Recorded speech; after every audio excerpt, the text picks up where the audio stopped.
Hyderabad metro rail project మొదటి దశ స్వాధీనానికి కావాల్సిన 13,600 కోట్ల రుణం రెండో దశ విస్తరణకు సంబంధించిన అంచనాలపై కేంద్ర ప్రభుత్వం తాత్సారం చేస్తోంది. ఇప్పటికే రెండో దశ ప్రతిపాదనల ఆమోదం కోసం పలుమార్లు కేంద్ర మంత్రులను సీఎం రేవంత్ రెడ్డి కలిసిన విషయం తెలిసిందే. ప్రధానమంత్రి మోదీని సైతం కలిసి విన్నవించారు. కానీ కేంద్రం మాత్రం కనికరించడం లేదు. జాప్యం ఫలితంగా అంచనా వ్యయం కాస్త 4,330 కోట్లకు పెరిగింది. మొదటిసారిగా నవంబర్ 2024లో కేంద్ర ప్రభుత్వానికి అందజేసిన అంచనా వ్యయం 34,260 కోట్లు అయితే ఈ మధ్య కాలంలో అందజేసిన ప్రతిపాదనల అంచనా వ్యయం 38,590 కోట్లకు పెరిగింది.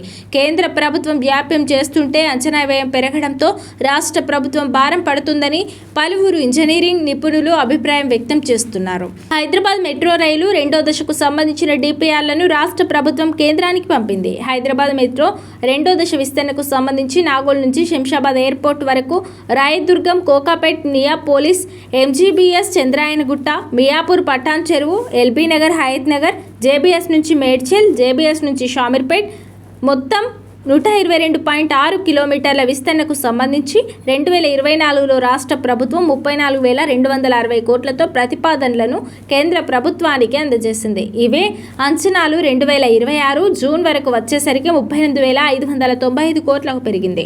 కేంద్ర ప్రభుత్వం నిర్లక్ష్యం కారణంగా 4,335 కోట్లు పెరిగింది. మొదటి దశ స్వాధీనానికి రెండో దశ విస్తరణకు సంబంధించిన అంచనాలను తయారు చేసేందుకు కేంద్ర ప్రభుత్వం కన్సల్టెన్సీగా ఎస్బీఐ నియమించిన విషయం తెలిసిందే. అయితే ప్రకటించి 10 రోజులైనా కేంద్ర ప్రభుత్వం దీనికి సంబంధించిన అధికారిక ఉత్తర్వులను ఇంతవరకు ఇవ్వలేదు.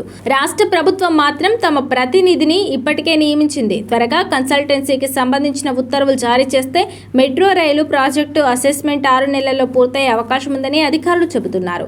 దీంతో కేంద్ర ప్రభుత్వం ఉత్తర్వుల కోసం అధికారులు ఎదురుచూస్తున్నారు. మొదటి దశ స్వాధీన ప్రక్రియ, మెట్రో రెండో దశ విస్తరణ, నిర్మాణ వ్యయం, రుణ సేకరణ అంశాలపై కన్సల్టెన్సీ సంస్థ ఎస్బీఐ క్యాప్స్ అధ్యయనం చేసి నివేదిక అందించనుంది. కన్సల్టెన్సీ అధికారులు మెట్రో రైల్ ప్రాజెక్టుకు సంబంధించిన ఆస్తుల అంచనా వేయడానికి, విస్తరణ ప్రణాళికల పరిశీలన, డాక్యుమెంట్స్ స్క్రూటినీ చేయడానికి డిసెంబర్ దాకా సమయం తీసుకునే అవకాశాలు ఉన్నాయని అధికారులు చెబుతున్నారు.